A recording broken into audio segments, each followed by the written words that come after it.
Broiler मुर्गी खुराक की एक ऐसी जिन्स है जिसने गरीब और मतवसत तबके की इज्जत का भरम रखा हुआ था, लेकिन ये भी गरीब और मतवसत तबके की कुव्वत खरीद से अब दूर हो चुकी है। गुल इन्फो टीवी के मुअज़्ज़ज़ नाज़रीन, आज की वीडियो में हम बात करेंगे ब्रायलर की परवरिश कैसे की जाती है और इसका इस्तेमाल कब और कैसे शुरू हुआ।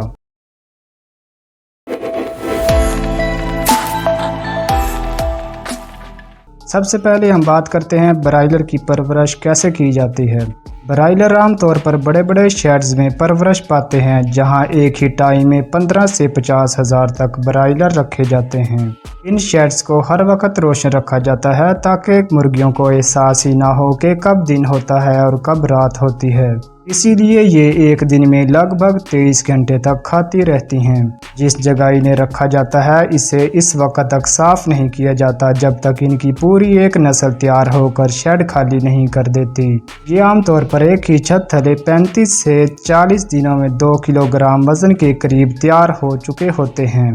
पोल्ट्री माहिरीन के मुताबिक ब्रायलर का वजन बढ़ाने के लिए कई इकसाम के जीन्स ईजाद किए जाते रहे हैं। वजन बढ़ाने के लिए दीगर कई अवामिल का किरदार भी शामिल है, जिसमें अमूमन ज़्यादा प्रोटीन वाली ग़िज़ाएँ शामिल होती हैं, जैसे मकई और सोयाबीन वगैरह।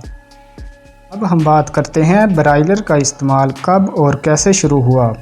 शायद ज़्यादा लोगों को इस बात का इल्म ना हो कि पहली जंग अज़ीम से पहले तक मुर्गी बतौर गोश्त इस्तेमाल करने का रिवाज बहुत कम था। मुर्गी पालने का मकसद महज अंडे हासिल करना होता था।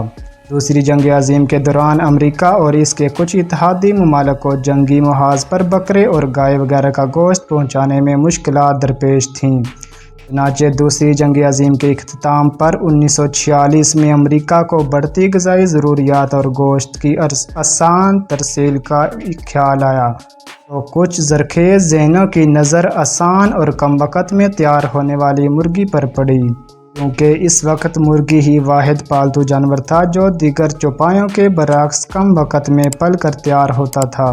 इसके अलावा सेहत के माहिरीन के पेश नज़र चूँकि मुल्क में बच्चों की तेज़ी से होती पैदाइश का रुझान भी था, जिनकी सेहत के लिए प्रोटीन को बुनियादी हैसियत हासिल थी, जिसके लिए मुर्गी को तरजीह दी गई, वरना इससे पहले मुर्गी को एक कमज़ोर जानवर समझा जाता था जो महज अंडों के हुसूल के लिए पाली जाती थी और इसे मुकम्मल होने में 4 माह का अरसा दरकार होता था।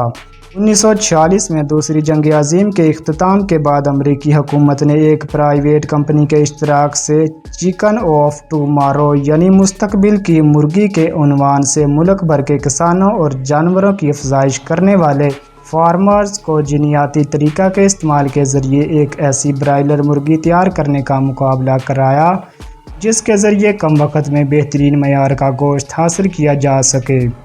दरअसल अमेरिका में गोश्त की बढ़ती ज़रूरियात के मद्देनज़र इस पर काम किए जा रहे थे। हम इसको हिकमत अमली देने के लिए जंग अज़ीम दोम के बाद ही इसकी ज़रूरत मज़ीद शिद्दत से महसूस की गई, जिसकी वजह से अमेरिकी हुकूमत को मुस्तकबिल की मुर्गी के उन्वान से ये मुकाबला मुनाक़द कराना पड़ा।